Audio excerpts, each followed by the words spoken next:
Bonsoir, bienvenue à ce compte à rebours. L'Euro, c'est dans quelques heures. On est à jour J-1 mu nekk rendez-vous bu àdduna yëpp di xaar surtout les férus du ballon rond. Alors ce sera donc ce vendredi avec l'Italie et la Turquie qui donneront le coup d'envoi sur la pelouse du stade olympique de Rome. Mu nekk weer bu nga xam ne daañu ci seetaan match yu bëri match yi daanaka dina toll ci lu ëpp juróom fukki match ak benn lay doon. fukki dëkk ak benn lañ koy footballé ñaar fukki sélection ak ñaar di xëccoo raaya gi kan mooy wuutu Portugal loolu dinañ ko xam incha allah en tout cas tey dinañu waxtaane sélection bu Portugal daañu waxtaane bu Angleterre daañu waxtaane également bu Ukraine ma ci fego comme d'habitude avec Cheikh Ahmed Tidiane Diao Cheikh maa ngi lay nuyu. maa ngi lay fay Malick di nuyu Grand Talla Fall di nuyu tamit téléspectateurs yi ñuy seetaan. C'est toujours un plaisir de te retrouver après bi ñu échappé démb ndax da nga demoon ci match bu nga xam ne sa club moo ko doon football ñu yeewi la waaye tey xëccaat nañu. waaw dëgg la maa ngi lay nuyu Malick di nuyu Cheikh et puis di nuyu tous les téléspectateurs de la TFM. C'est vrai que démb dañ doon jouer 32e de finale Coupe du Sénégal. Donc contre Ngor Olympique et heureusement Génération Foot gagné na. ci ñetti bal ci dara. Donc au moins ñu lay féliciter encore. Encore di féliciter Génération Foot président et les entraîneurs mais également les joueurs. Tout à fait. En tous les cas ils se sont bien débrouillés. L'équipe a été remaniée en vue du prochain match. Donc on avait mis une moitié de l'équipe. Et pour permettre au moins à d'autres de pouvoir s'exprimer. Et vraiment, ils ont bien réussi pour certains, le retour dans l'équipe. Et j'espère que la concurrence va se faire comme d'habitude. La concurrence va se faire comme d'habitude et puis une concurrence saine ku nekk da ngay ñafe pour am sa place loolu aussi ci la ñuy jëm ci euro bi nga xam ne moom la ñuy waajal niki suba wax naa leen ko match bi nga xam ne moom mooy ubbi tournoi bi mooy diggante Italie ak Turquie di ngeen ko mun a am en direct sur la TFM avant dinañu waxtaane match bi enjeu yi waxtaane classement yi ak lu ni mel dugg ci biir match bi demal leen ci ba mu jeex bu jeexee yi tamit dinañu soit def débriefing from fàcce lu jëm ci match bi ñuy gërëm également sponsor yi nga xam ni ñoom ñoo ànd ak ñun muy Orange 1xBet Senico ak Jumia nga xam ne on a leur confiance ci euro bi nga xam ni ci la ñu dëgmal alors l'euro également ni ñu koy xamle rek moo di ni euro la bu xaw a particulier parce que dafa nekk ci contexte bu doy waar muy contexte su coronavirus alors coronavirus bi tax na ba équipe bu nekk sélection bu nekk jël nga sa ay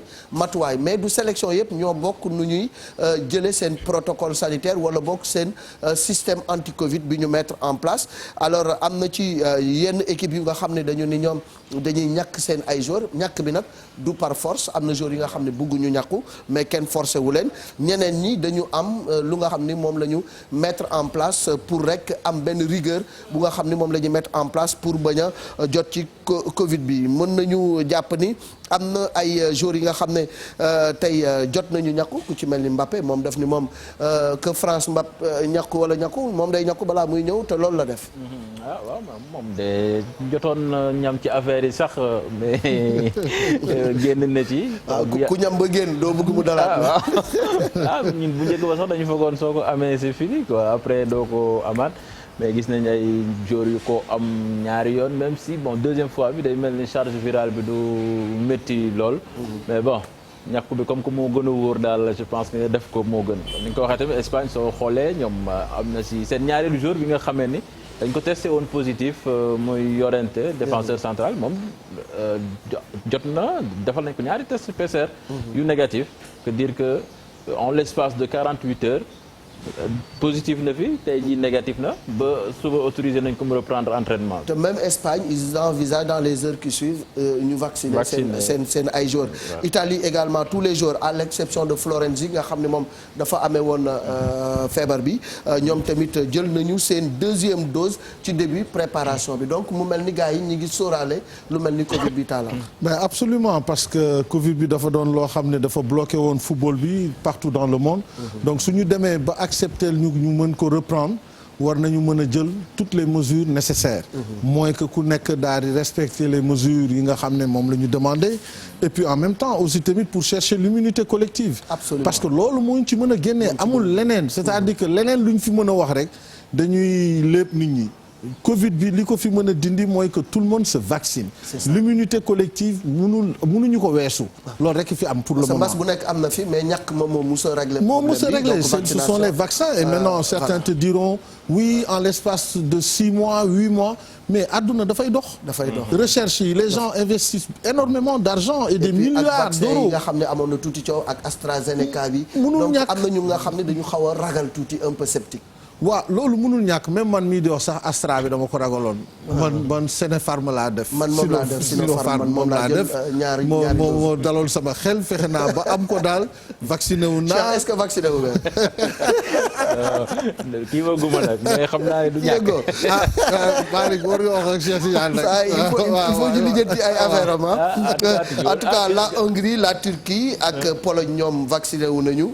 Pays-Bas am na 6 joueurs yu nga xam ne nanguwuñu vacciné wu le reste du groupe vacciné wu nañu Belgique aussi 6 joueurs nanguwuñu vacciné wu le reste du groupe vacciné wuñu Russie ñenn ñi dañu nangu ñenn ñi dañu bañ Espagne prochain donc dans les heures dinañu jël seen premier dose après bi nga xamante ni Busquets ak Llorente ñoom amee woon nañu jàngoro bi alors dañuy daal di ñëw nag ci équipe bi nga xam ne tey moom la ñu fas yéene waxtaane muy l'équipe du Portugal alors Portugal ñoom ñoo yor trophée bi est-ce que la question mooy est-ce que mën nañu réitérer exploit bi nga xam ne defoon nañ ko Euro bi passé avec un Cristiano Ronaldo certes vieillissant mais toujours performant.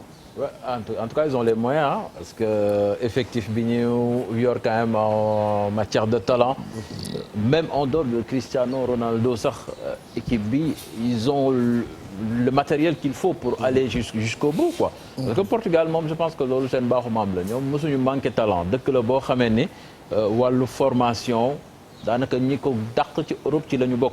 soo xoolee ay compétition Euro espoir yooyu U20 yeeg yooyu à chaque fois dañuy dem jusqu'au bout. soo xoolee il y a je pense que même 3 jours la leen Allemagne door finale ci Euro espoir bi. pour vous dire que ñoom vivier talent bu am solo moo fa nekk. génération bi nga xam ne moom moo gagné woon Euro bi bii passé. 2016 am na ay joueurs yu bees yu ci yokku. mel ni soo jëlee ñoom Joao Félix nekk Atlético Madrid. Bernardo Silva je pense pas que Euro bi passé ma nga fa woon. l'attaquant de Liverpool Diego Jota. ñooñu ñëpp c'est des le milieu de terrain des talents Bruno Fernando qui est très bon. et qui est impliqué moom ci but yu bari. le joueur de United là le joueur de Manchester United. te ci ginnaaw aussi y a de l'expérience le vieux briscard Pepe. ma nga fa ba léegi il tient le coup parce que gis nañ Porto ni mu fi defoon Porto. quand même Ligue des Champions parcours bu baax lañ def. contre Juventus Chelsea. tout le monde a vu la prestation de Pepe on s'est demandé mais kii moom est-ce que Real Madrid teelu ko woon bàyyi sax. parce que ba léegi dafa dese. après gis nañu bi mu demee gagné na Euro ak Portugal pour vous dire que quand même c'est une équipe de talent. avec des joueurs d'expérience comme ni nga ko waxee Cristiano Ronaldo. ñoom João Moutinho Pepe. ñu encadré nag ay jeunes yu mën football. c'est ça surtout ñi ngi ci yore benn. il y a un savant dosage entre anciens. et jeunes. c'est clair ñi ngi yore benn latéral gauche. c'est un boy il s'appelle Nuno Mendes. je pense que kooku. c'est que style joueur genre kii la Davis. bu Bayern de Munich quoi. latéral offensif très véloce. joueur de couloir moderne quoi. non actuellement club yu mag yëpp ko soxla surtout Manchester City ils font le forcing pour l'avoir je pense que kooku aussi. il peut être l'une des révélations de l'Euro. En tout cas Portugal 7e participation et depuis 96 on remarque que ñoom duñu raté benn phase finale Euro donc ils montent en puissance il y a de l'expérience il y a de la jeunesse mais également il y a un certain Cristiano Ronaldo quand même si nit ñi ngi wax 36 ans mais il reste un joueur très performant c'est 170 sélections 102 buts marqués il reste quand même la pièce maîtresse de cette équipe. Mais c'est l'atout majeur même de cette équipe parce que quoi qu'on puisse dire aujourd'hui il est en train de confirmer par rapport à son âge que ne ba léegi mi ngi jouer au haut niveau et il se maintient, il fait partie des meilleurs dans son championnat, quelle que soit l'équipe, par exemple, si elle est performante ou moins performante, mais n'empêche quand même que Cristiano reste Cristiano. Il régale encore son public, il marque des buts et il rend tout le monde positif. Dans cette équipe-là, on se rend compte quand même que lui, à lui seul, mën na yóbbaale ñëpp par rapport à son charisme, par rapport à son sens du but, par rapport à son implication et son professionnalisme. Parce qu'à son âge, quand tu le vois, comment il s'entraîne jusqu'à maintenant, ce qu'il fait tous les jours, di yóbbaale xale yi nga xam ne ñoom ñëpp il leur sert d'exemple. Parce que loolu moo am solo. C'est-à-dire que tu peux avoir un certain âge, maintenir ton cap et pourtant daal di yóbbaale ñooñu ñëpp ci sa ginnaaw. Et ça, c'est la marque des grands joueurs. Et lui, il reste toujours concentré. Il a toujours l'envie et la détermination. Donc, ce qui fait de lui vraiment un potentiel intéressant pour l'équipe du Portugal. Donc, c'est sûr que le Portugal sera attendu, d'autant plus que derrière, il y a de bons joueurs et de très bons joueurs qui se révèlent dans les grands clubs en Europe. Non, mais quand c'est encore ça, on peut me donner citer en défense Pépé. J'avais oublié le meilleur joueur du championnat anglais, Ruben Diaz. Ruben Diaz. Même s'il a raté sa finale avec Manchester City en Ligue des Champions, quand même, c'est un défenseur, un pur défenseur. Ils ont une colonne vertébrale. C'est des joueurs que tu retrouves dans les grands clubs et dans des grands clubs. Voilà. Et en Angleterre, tu les vois à Man U, à Man City, partout, à Liverpool. Donc, et c'est des garçons qui se sont révélés et qui sont en train de confirmer.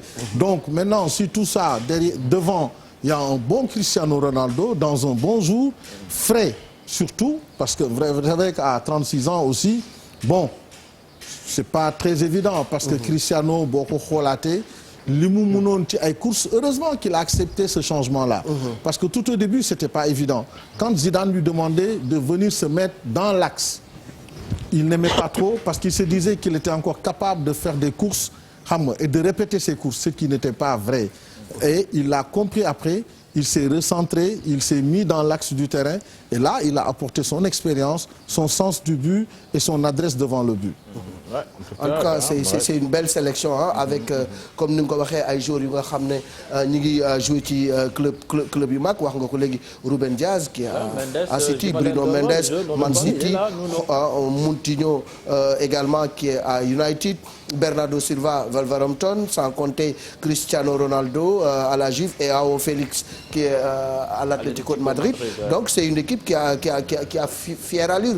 Maintenant calendrier bi mu am ak groupe bi nga xam ne moom la bokk est-ce que c'est ça le grand problème parce que ñoom ñi ngi war a jouer ak Hongrie le 11 juin balaa ñuy jot Allemagne le 19 juin jot France pour seen dernier match le 23 juin en tout cas c'est pas très évident mais contre la Hongrie c'est là où quand même ils doivent faire une bonne entrée en matière parce que bu ñu duggee bu baax ci compétition bi avec une victoire face à la Hongrie ça peut peut-être être de bon augure pour la suite. Non mais ils ont l'obligation même de battre la Hongrie parce que après Hongrie c'est France ngay dajeel ak Allemagne. ñaari équipe yooyu quand même xeex lay doon parce que contre France c'est le remake de la finale de la dernière édition face à l'Allemagne. Je me rappelle Coupe du Monde bi Allemagne gagné woon au Brésil daje woon nañu on avait vu qu'Allemagne da leen dooroon sax door yu métti. Ça veut dire que quand même c'est pas un match à prendre à la légère. Hongrie c'est vrai que équipe bu mag la ñoom ñaar daje woon nañu Euro bii passé. ça a été extrêmement difficile pour Portugais pour ñu génn ci. donc bii aussi il va falloir que ñu xam ni que. C'est pas gagné même ñoom démb seen match bi contre Israël ils ont gagné 3-0 en amical mais c'était pas évident avec un but de Cristiano Ronaldo notamment pour vous dire que il y a pas de match facile ci Euro bi mais quand même sooy jël équipe à la légère mën na la andil ay jafe-jafe yoo xamante ni pour nga jot ci meilleur troisième bi sax au pire des cas problème lay doon. jouer trouble fête bi mais même su dee jouer trouble fête bi ce que moi j'ai remarqué c'est que c'est la Hongrie qui revient au devant de la scène. C'est ça. Parce que quand on te raconte l'histoire du football la Hongrie jouait les premiers rôles dans l'histoire du football 50 machin donc c'était la Hongrie et les grands joueurs comme on l'a réforme bu bees bi nag moom moo leen fi andi quoi parce que Euro bi ñu yaatal mais ça c'était des engagements qu'il fallait respecter ñoom ñoo ko jëloon et puis c'était pour permettre aussi à d'autres de pouvoir bénéficier tous les fonds qui sont disponibles aujourd'hui au niveau de la FIFA.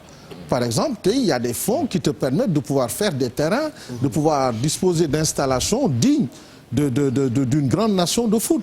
Et je pense que c'est des fonds que les gens ont pu lever et pouvoir en bénéficier, defar ay terrain, lancer la formation, comme ce qui est en train de faire la FIFA Forward.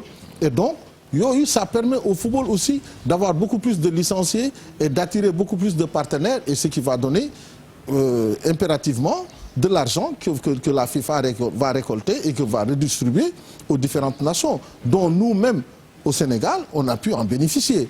Donc, le retour de la Hongrie, moi, ça me fait rêver parce que c'est des noms que j'ai souvent eu à entendre dans le passé, quand on peut parler du Puskás et même le papa de Moussa Ndiaye, qui habitait à la Médina, on l'a juste connu, nous, comme pas Puskás, on l'appelait.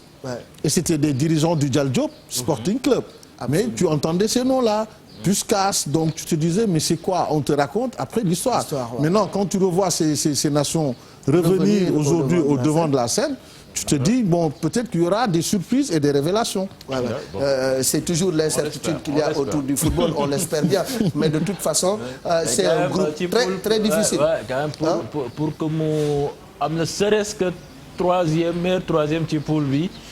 Extrêmement difficile parce que prendre des points au Portugal, à la France, à l'Allemagne. Portugal, tenant du titre, vous voyez le Portugal passer le cap du premier tour? Non, largement. Au pire des cas, meilleur troisième quand même.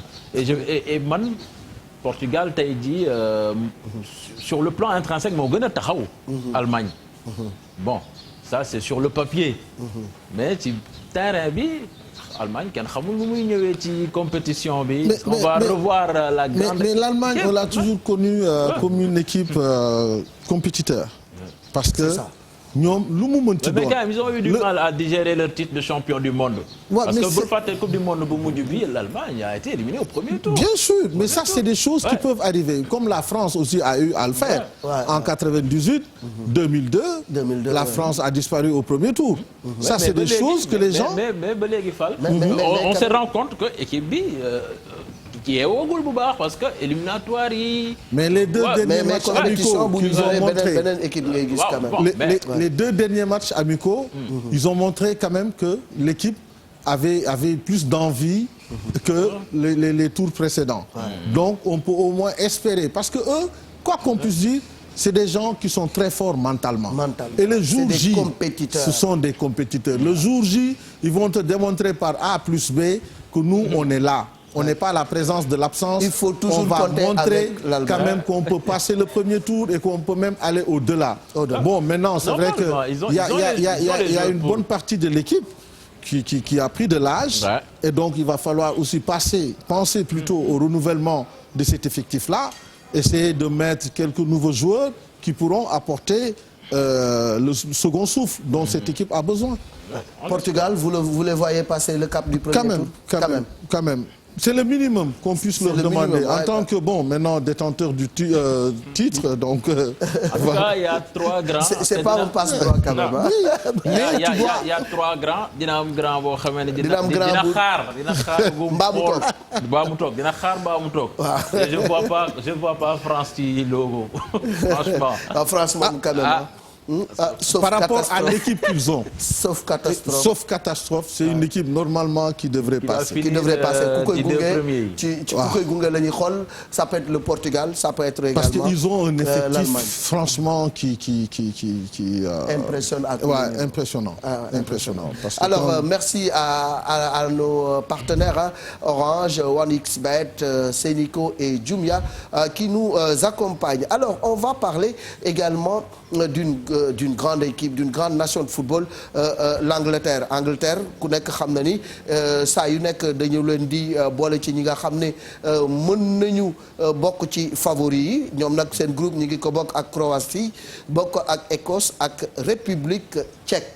Alors là vraiment un groupe quand même jouable pour l'Angleterre. Oui, mais surtout que Angleterre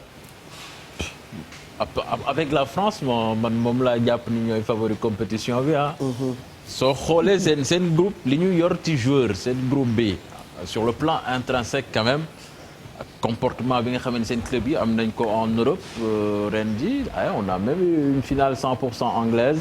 avec ay joueurs anglais yoo xam ne dañ ci illustré wu.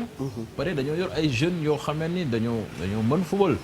parce que seen groupe bi je pense qu'il y a 4 ou 5 ans ñoo nekkoon champion d'Europe espoir. ñoom ñoo màgg parce que soo xoolee tu vas retrouver ñan. bon Arnold il est blessé malheureusement. ñibbi na mais ñoom Chilwell ñoom James ñoom Walker milieu terrain bi tu as Bellingham Anderson Mount bi nga xamee ni. quand même ça a été l'une des grosses révélations de cette dernière Ligue des Champions Rice tamit pareil. Rice soo demee ci impressionnant avec West Ham. voilà attaque bi tu as Calvert-Lewin qui marque beaucoup de buts Foden également. bokk ci révélation Ligue des Champions bi ñu génn Harry Kane n'en parlons pas. Sancho Jadon Rashford quand même il y a suffisamment de talent.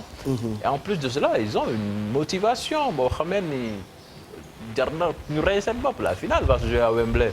Mais cher tu as donné 2 équipes favorites dans ce tournoi.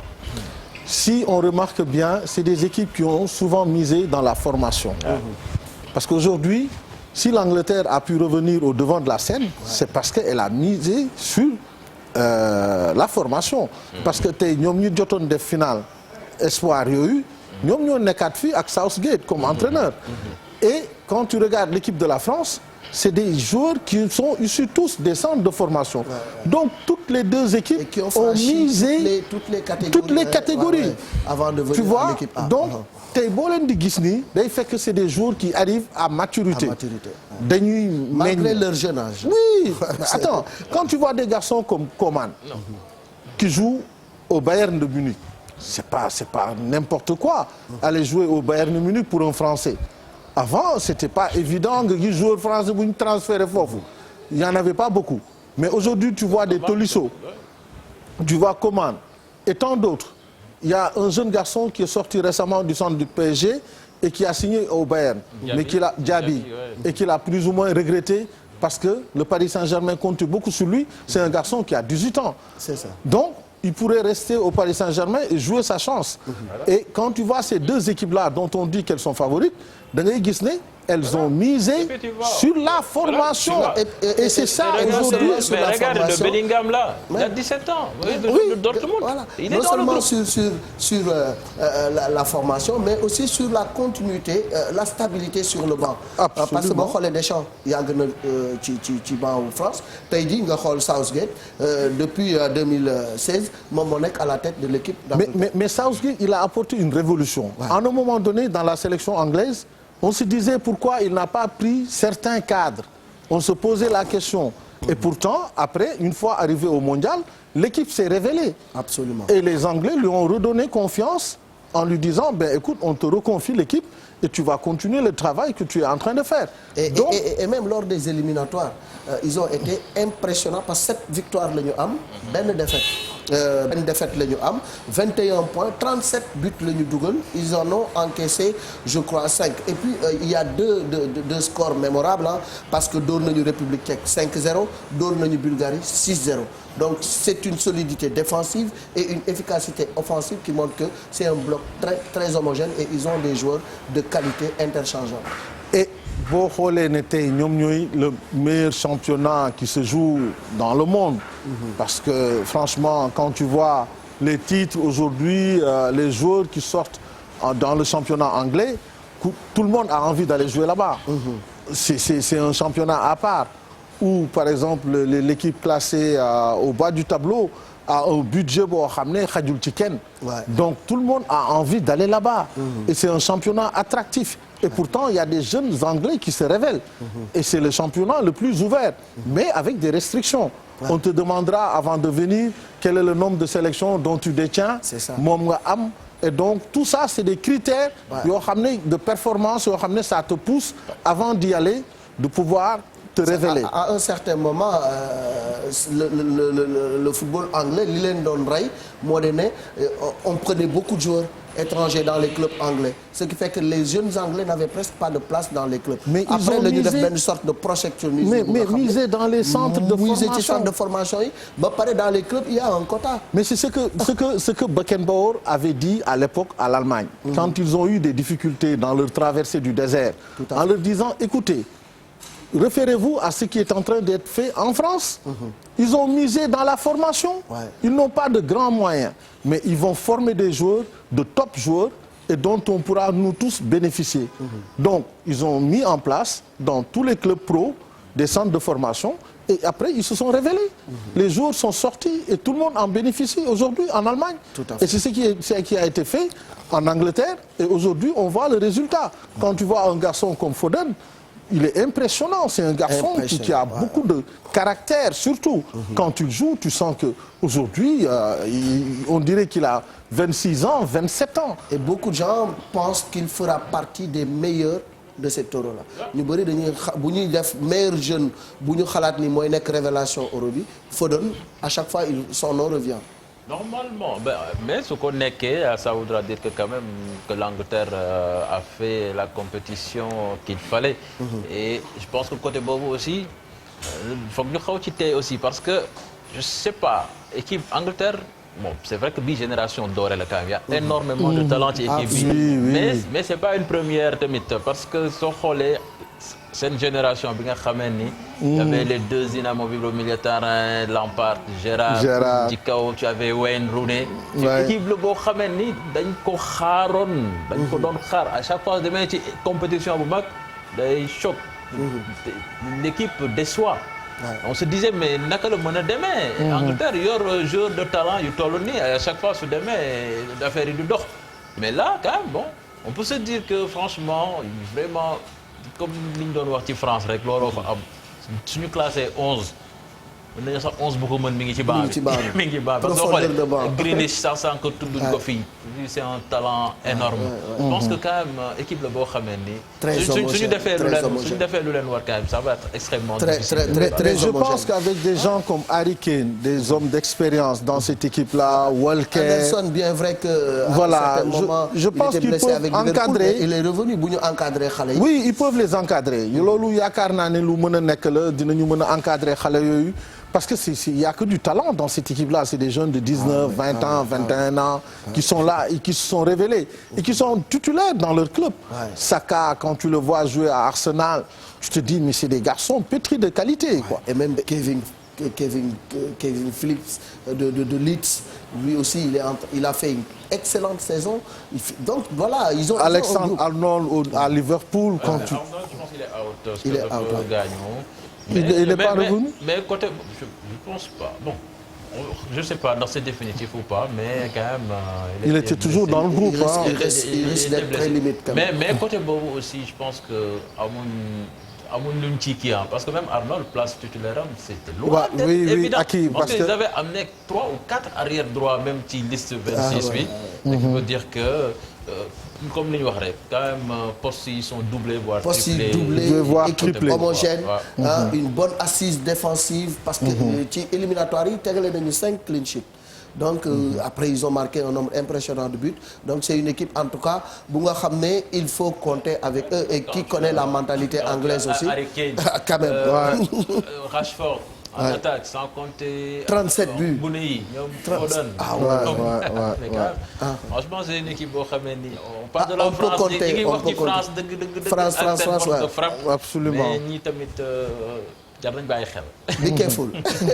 be careful nañu boole Angleterre ci li nga xam ni moom mooy ñi war a ñëw ci carré d'as bi au minimum en tout cas on remercie encore nos partenaires Orange One XBet Senico et Jumia et puis on va parler de l'Ukraine également qui est devenue quand même une nation régulière depuis voilà trois coupes d'Europe d'affilée yu nga xam ne qualifié nañu phase finale et c'est une équipe bu nga xamante ni aussi groupe bi ñu nekk c'est pas un groupe terrible parce que il y a l'Autriche les Pays-Bas et la Macédonie du Nord donc avec leur sélectionneur Shevchenko ils peuvent espérer peut-être sortir au premier tour enfin.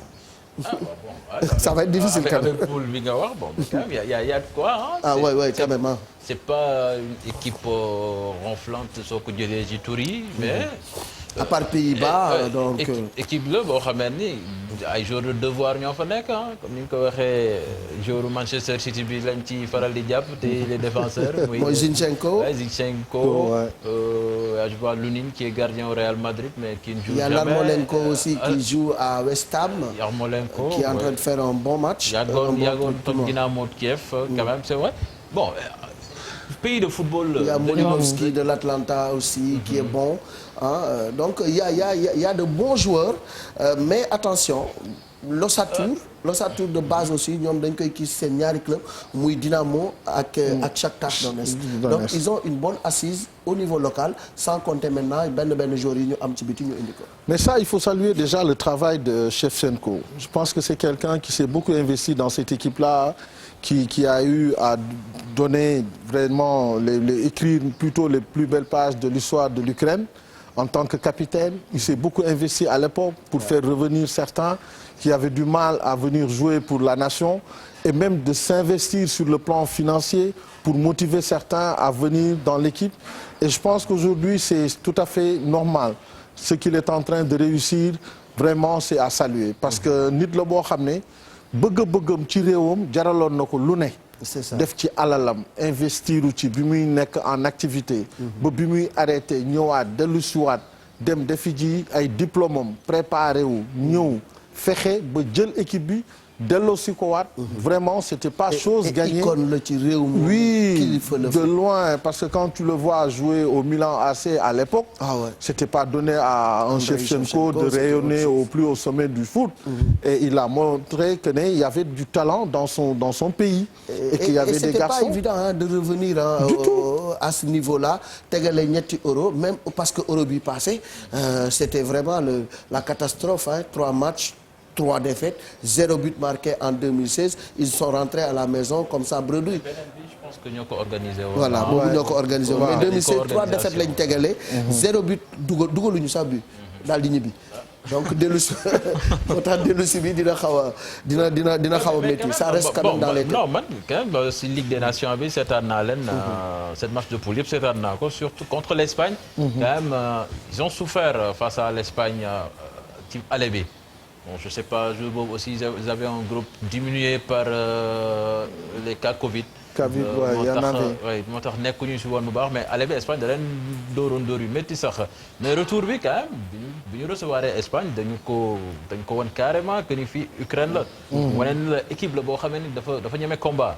Ils savent se donner quand même parce que joueurs yu fi nekk c'est pas des stars c'est des joueurs de devoir.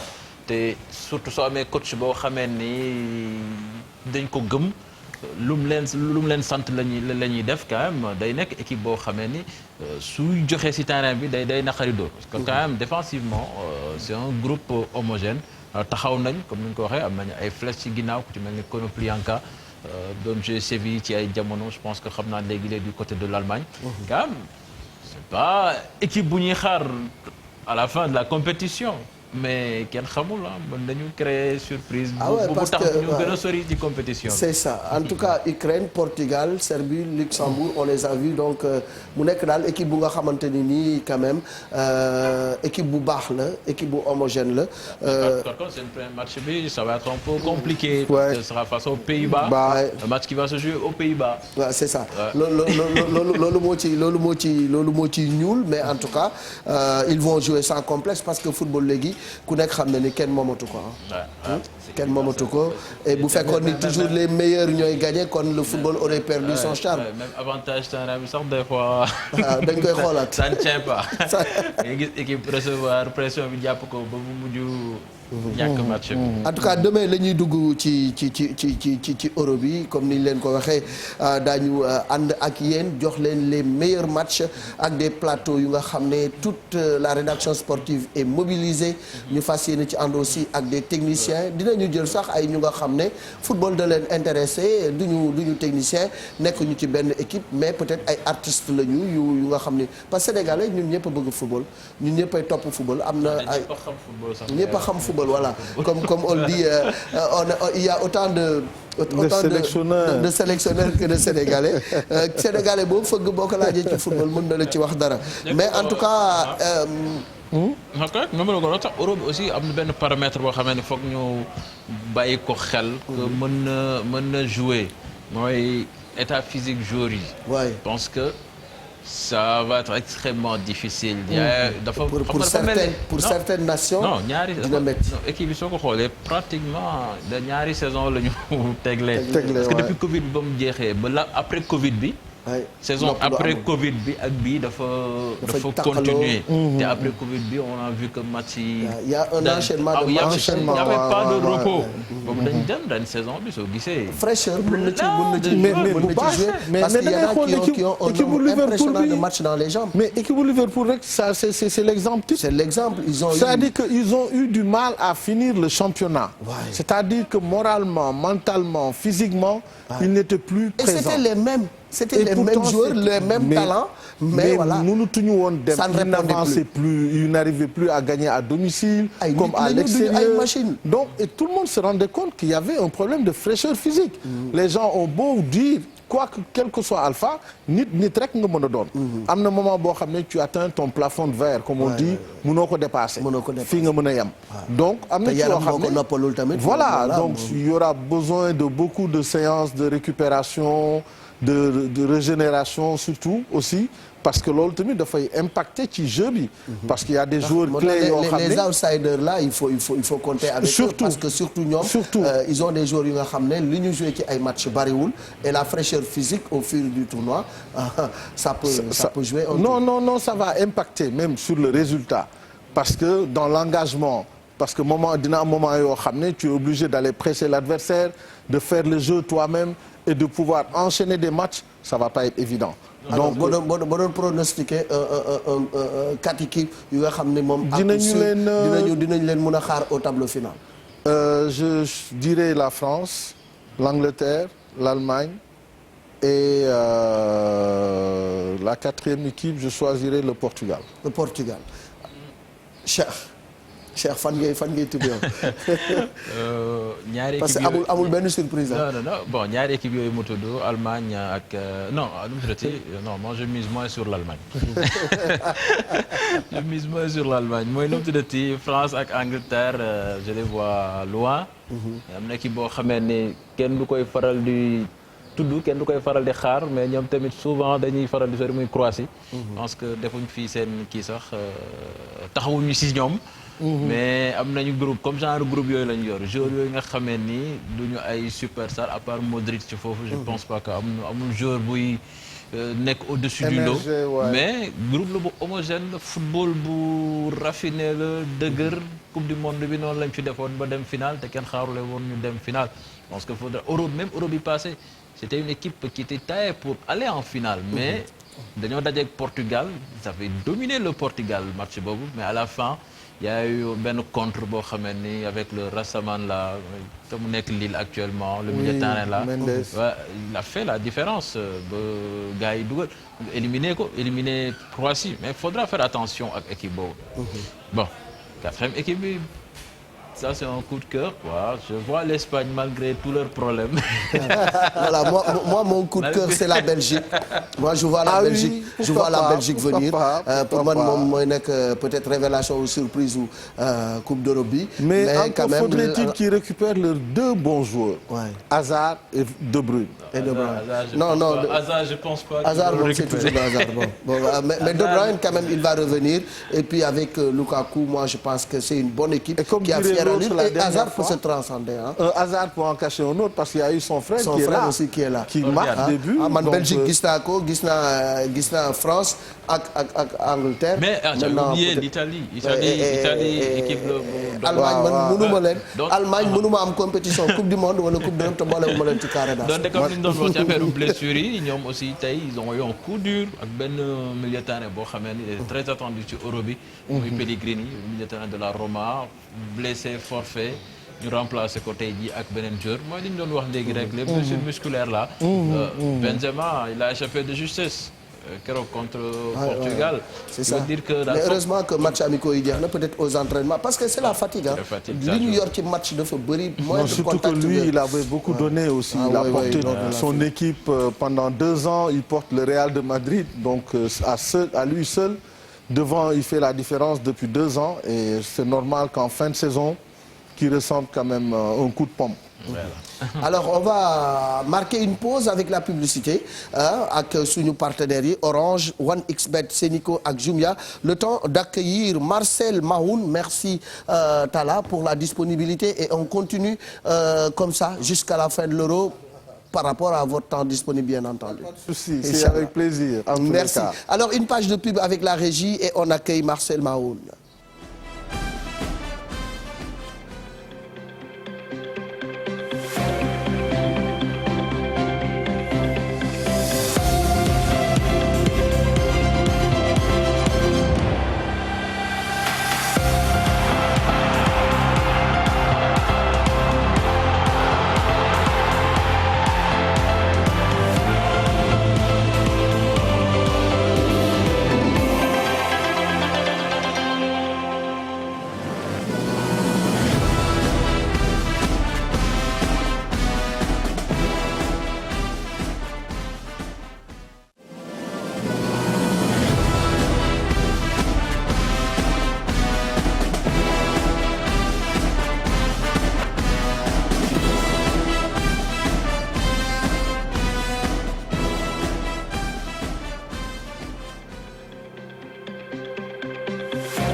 Voilà merci maa ngi leen ko doon annoncé Marcel Mahoun ñëw rejoindre le groupe bokk ci ñi nga xam ne aussi daañu topp ak yéen Coupe d'Europe bi jusqu'à la fin Marcel ñu bàyyi la nga nuyoo présenté wu comme ça suñu mbokk téléspectateurs yi bàyyi la xel miin kanam bi te xam ne ci Euro bi dinañu ànd ak moom liggéey bu mucc ayib surtout li nga xam ne moo di magazine yi parce que li ci ëpp solo mooy bu ñu defee match yi ba pare dina am beneen magazine bu nga xam ne dañuy dellusiwaat ci li xew ci Coupe d'Europe bi yëpp Marcel merci et bienvenue. Merci Malick pour l'invitation, merci cher Tidiane Diaw pour l'accueil également. Ravi de retrouver tous les téléspectateurs de la télé Futur Média pour cette édition spéciale consacrée à l'Euro 2020. Nous allons justement revenir sur l'actualité de cet Euro-là, des matchs qui vont se dérouler. Justement après chaque match, on reviendra sur les résumés de ces matchs-là.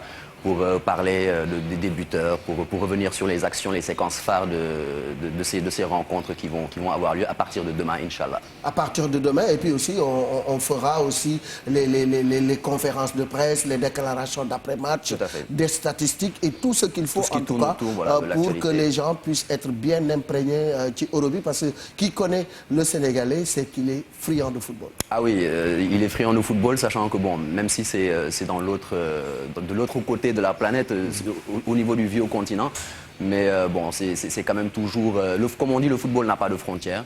Et du coup, les Sénégalais, comme pas mal d'autres personnes dans le monde, vont pouvoir bien évidemment s'en donner à cœur joie et puis vivre un mois, on espère vraiment, très passionnant, en tout cas armé de beaucoup de détails qui feront en sorte que nous serons davantage amoureux de ce sport. Un Euro qui se déroule dans un contexte somme toute particulier, avec le coronavirus, l'Euro éclaté sur 11 pays, mais quand même qui reste une compétition majeure avec la Copa América et la Coupe du Monde. C'est les compétitions les plus suivies à travers le monde. Et on peut s'attendre à un Euro de qualité malgré le contexte. Ah oui, bien sûr. De toute façon, on a eu un aperçu au niveau des clubs également, pendant la Ligue des Champions et même les championnats européens, où il y a eu plein de suspense un petit peu partout, que ce soit en Espagne, en France, jusqu'à la dernière journée.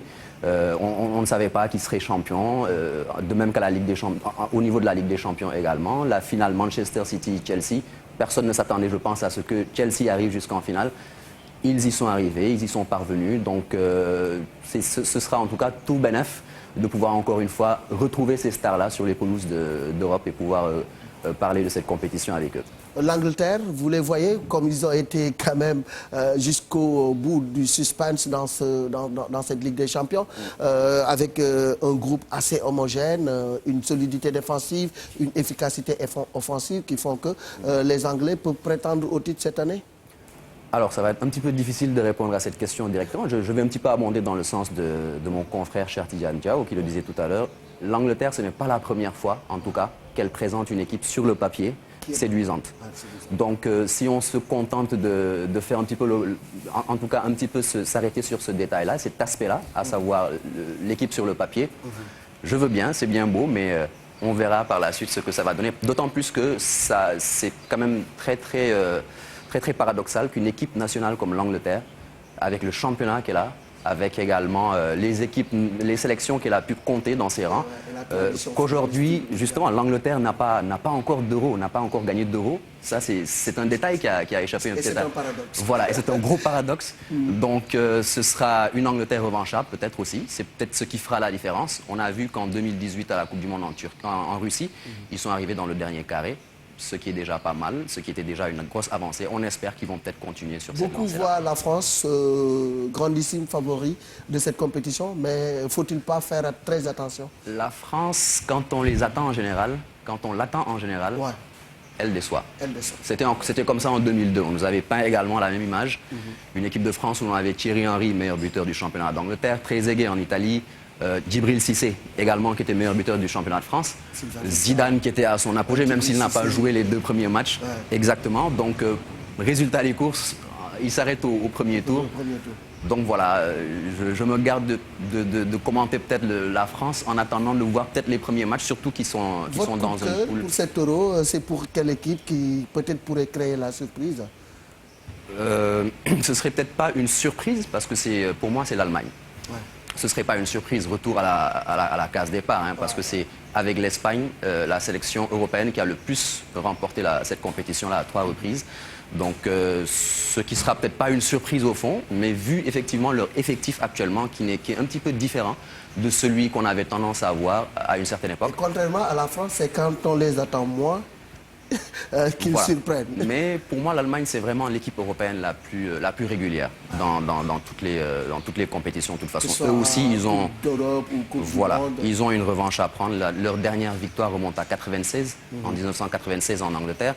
Et puis la dernière Coupe du Monde, ils ont été éliminés au premier tour. Là aussi, il y a une belle revanche que les Allemands, Joachim Löw, qui voudra terminer sur une excellente note, je pense bien, puisque à la suite de cette compétition-là, il va raccrocher. Et donc voilà, l'Allemagne pour moi, ce sera le coup de cœur. Coup de cœur pour l'Allemagne. En tout cas, ce sera comme ça tous les jours. Il faut nous parler en wolof. Déjà ñu koy jaajëfal Marcel di ko souhaiter la bienvenue ci. Marcel dégg na wolof bu baax. wolof.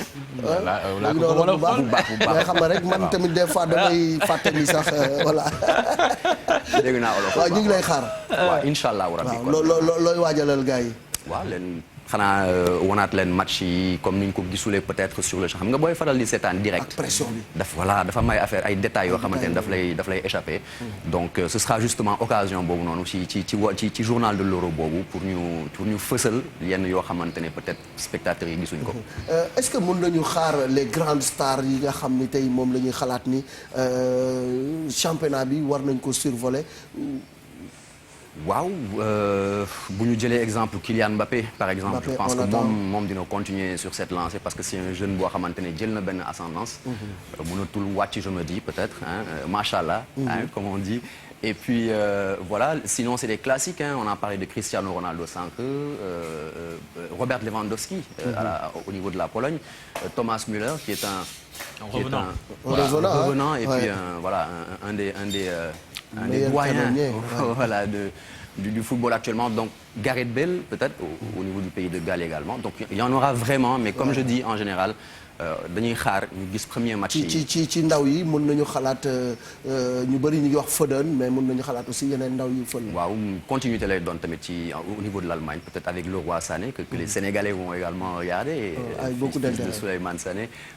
Il y aura également Serge Gnabry qui sont également deux jeunes yoo xamante ne Surtout Allemagne, côté boobu tamit, je pense qu'ils ont bien mixé le groupe pour qu'on puisse aujourd'hui assister et à une expérience et à une jeunesse qui pourra faire un cocktail explosif. Méfiez-vous de l'Espagne. Mais on ne peut pas citer tous les coups de cœur non. Donc ñi ngi gërëm suñu mbokku téléspectateurs yi bu ñu doon waxtaan football fii ba suba du ñu doyal mais comme ni ñu leen ko waxee rek weeru yàlla dinañu fi nekk incha allah bu ñu yàlla mayee wér bi dinañ fi toog waxtaan ne lépp lu jëm ci euro bi match ci ëpp doole di ngeen ko seetaan jusqu'à la finale en tout cas mu nekk programme bu nga xam ne le groupe GFM ñoom ñoo ko concocté et il y a une mobilisation extraordinaire au niveau de la maison. Parce que avoir les droits de cette compétition majeure c'est pas évident mais kilifay kër gi xeex nañu ko ñafe ko xam sénégalais yi ni ñu bëggee football comme fii nag mooy seetu bi ñu jox leen ngeen seetu ci euro bi bu baax a baax ñuy gërëm Pierre Da Silva Babacar ak Amadou ak ñoom Ahmed am ak Jogobaay am Jogobaay xamoo Jogobaay mi Youssou Ndour di way xamoo ko waaw moom la Jogobaay taala lay dem kii moom non Jogo après nga jaar fi def différence parce que ceebal naa la bu baax ñuy gërëm également la maquilleuse moom tamit jàpp na ci parce que suñu kanam yi bu ne boy ni c'est parce que dañ ko defar ba mu très bien mais aussi Khady qui en amont est en train de bien coacher cette émission. Merci et puis c'est parti pour l'Euro vendredi jusqu'au 11 juillet, Inch'Allah avec vous sur la TFM.